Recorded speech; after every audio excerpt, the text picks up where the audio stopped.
السلام عليكم البنات، كي دايرين؟ اليوم ان شاء الله غنديروا واحد الكغاتان بالبيشاميل كيجي ساهل وبنين وكيوجد في دقائق. كنتمنى يعجبكم. الا كنتوا اول مره كتشوفوا القناه ديالي ما تنساوش تابوناو وتفعلوا زر الجرس باش يوصلكم الجديد ديالي.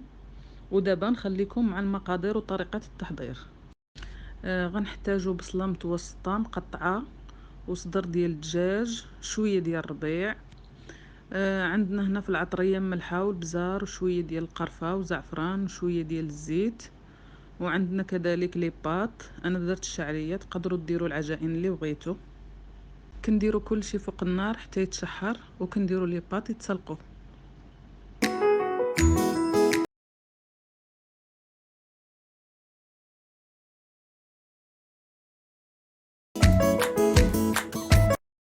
وعندنا البطاطا اللي قطعتها مكعبات صغيره، غادي نقليها حتى هي.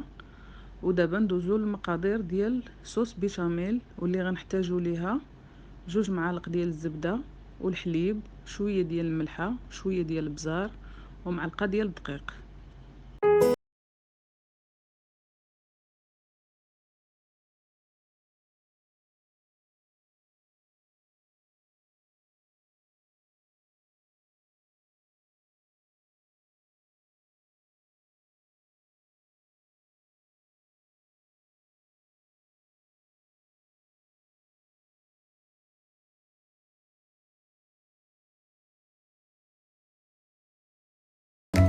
ومن بعد ما كيوجد كل شيء كديروه في المول ديالكم كيف كتشوفوا في لا فيديو، وكتدخلوه الفران يتكراتينا وبالصحه والراحه.